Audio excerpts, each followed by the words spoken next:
Hello, today I'm going to walk through the leg design of my biped robot that I've been working on. This just shows the leg in a bit more context in regards to the torso and the head.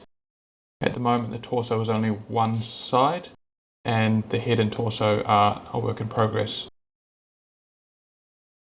The robot leg is mounted through another motor which is mounted within the torso, and that connects and drives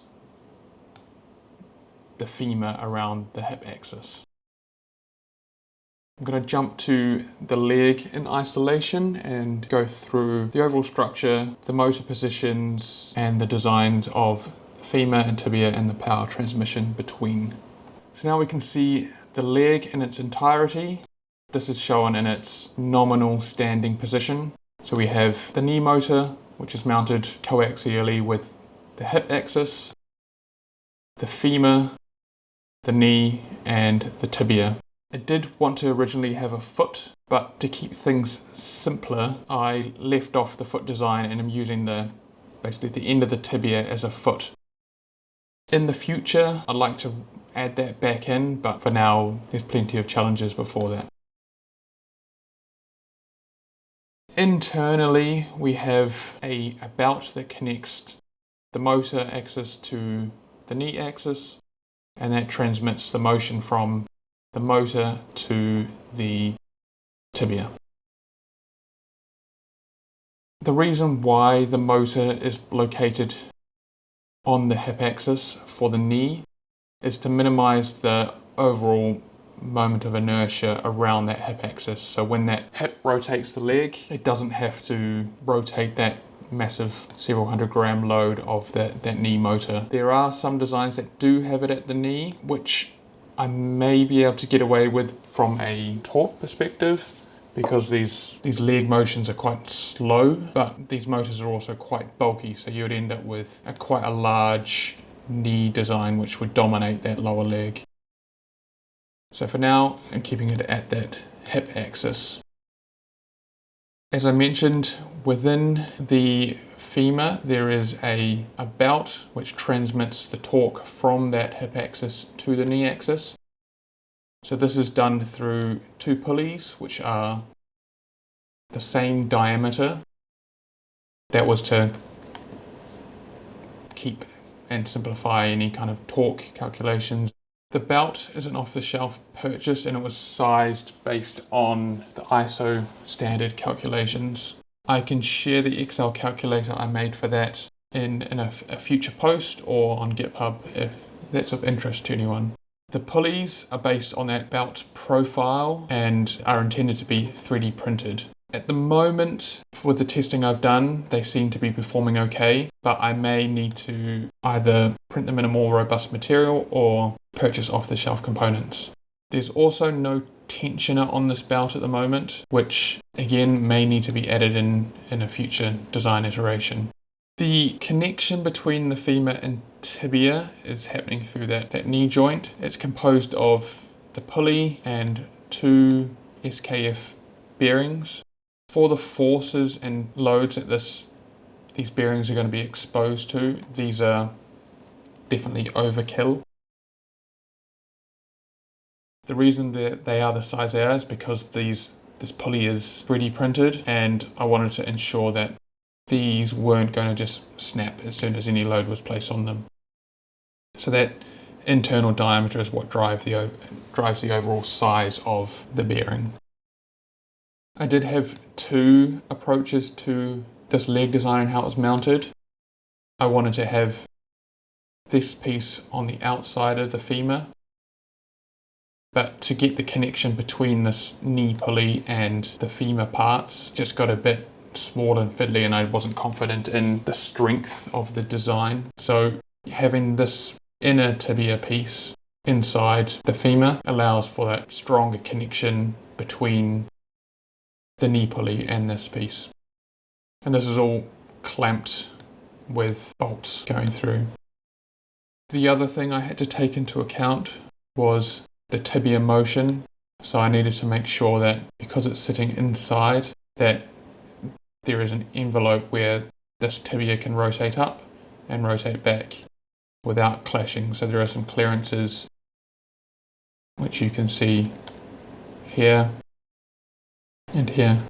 And then similarly on the tibia side you need a large clearance so that they can sit in a squat position. So showing those squat and standing position. So this is it sitting in the lowest squat position, so that this volume here is taken up by that femur.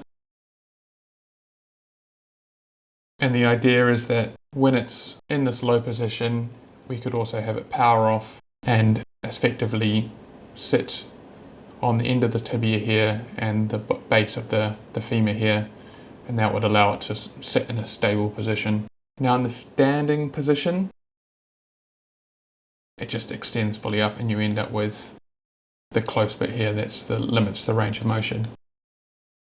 I don't anticipate this position is going to be that common to see, but between the nominal position and the standing position, I expect it will be in that range will be needed for getting that an achievable walk.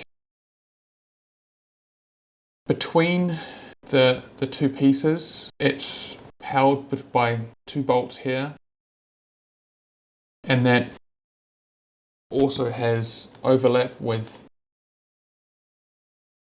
just meshing geometry to kind of distribute that load between the two. Up here there's no direct connection, but that's clamped when the femur is in place. Showing that now with the femur in place, this inner piece covers that side and is capturing on this side the bearing. Now showing just the femur itself, it's basically a 2-piece shell which is held together with 4 bolts. So you have 3 on the outside, 1 in the middle. These are placed on the outside to distribute that clamping load while trying to remain clear of the torso or any other parts that it could encounter when moving. And then this pulley here is mounted directly onto the motor, which is held in place on this surface with bolts. Now I'm going to jump over to the prototype I have and show you some of the initial motion and take it apart a little bit so you can see inside. So this is the assembled prototype. So I've got the hip motor, the knee motor, and these are both connected up to 25 volts.